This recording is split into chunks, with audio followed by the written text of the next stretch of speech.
Hello, today I'm going to review the Star Wars The Black Series General Grievous figure. So I'll start with just reviewing the figure itself. So one of the things that I don't like about this figure, which I hate to start with just this, is just how hard he is to stand up. Like, he is extremely hard to stand up. There, I got him to stand there at least. But if you want to put him into any kind of pose where he's running or walking or crouching down or anything like that, you're going to have a really hard time doing it. But other than that, this figure looks extremely accurate to how he does in the movie. Like, you can see, they actually got in every little scratch that he would have. There's even little bits of metallic paint that make him look more metally and things like that. Is that even a word? And you can see he even has like his joints right here look robotic like they would in the movies. And you can see you can even combine his two split arms into one, which I'm not going to do in this video because I find him to be a really fragile figure to mess with when you're trying to pose his arms. So I'm not going to combine the arms in this video, but I'm just saying that you can do it because there's little pins that you can do that with. And you can see you get 4 lightsabers in this set, so that's pretty cool. And you can see he has this cape that drapes down through his back that kind of helps balance him a little bit.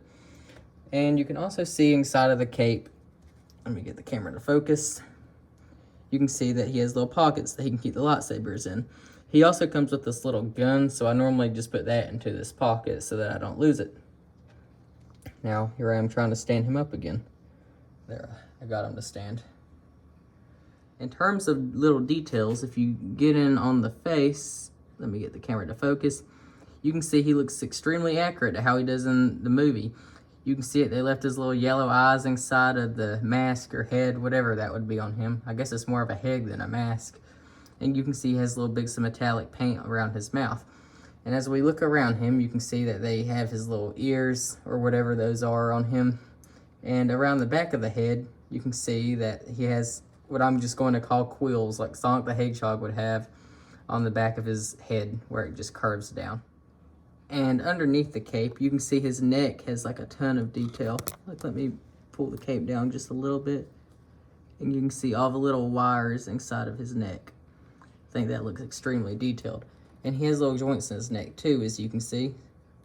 You can bend that down and all kinds of stuff. You can bend his head around. He's an extremely detailed figure. And under his cape right here, you can see he has little details around his chest. And the only thing I wish I would have left in, which this figure doesn't have, is a little green sack that he has inside of his chest in the movies. But it's not really that back that they left it out. And under the back, you can see they actually even detailed the back. So you can see that he has little scratches and his little plates that would be on the back. And he even has all these little shoulder blades which curve over the other arms, like up here. So there's a lot of detail up here in this figure. You can see he has like almost a little rib cage going around his waist. And they even gave him a little butt, as you can see. I find it funny that they added that. I've never noticed it in the movie, but maybe it's really there. And his legs look really cool. Like, you can still have a little hydraulics and stuff like he'd have in the movie.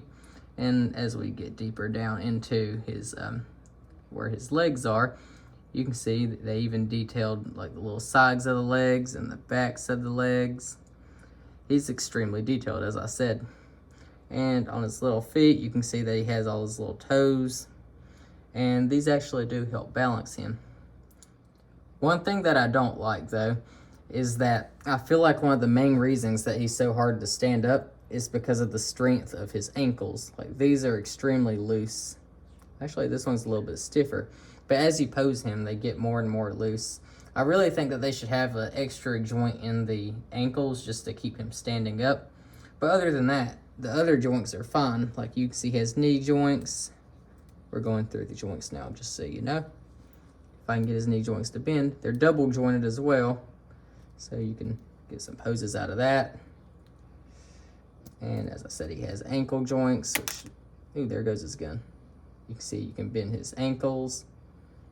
And he has hip joints on the top of his legs. You can get all kinds of motion out of that. And then around his waist, you can see he even has joints here. I like that. And his arms have joints pretty much everywhere, in the elbows,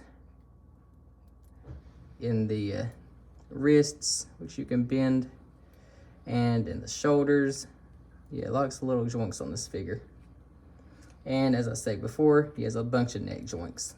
So there is a ton of joints on this figure, as I said. So you can put him in all kinds of poses. In terms of posing him, as I said, I'm going to try to put him into more of a pose how he would be in the movie when he is crouching down like he always is, and just see how that works out. So I'm going to try to put a leg forward, see if I can do that without him falling. We kind of got something going there. So it just takes a lot of time to get him into the right poses. On the box, you can just see the plastic that holds him, of course. It shows a little picture of General Grievous, says its number and all that. And then the back just tells about General Grievous. And that's pretty much everything on the box. Overall, I would give this figure an 8 out of 10 because he looks so detailed and he's very fun to just display. But in terms of posing and all that, he's so hard to get to stand up. And if you just shake anything around him, he'll fall most of the time. I wouldn't mind if they had a little stand for him where you could kind of just hold him up a little bit more and put him into a walking pose or a pose where he's crouched down more. But other than that, this is a near perfect figure. So thank you for watching and goodbye.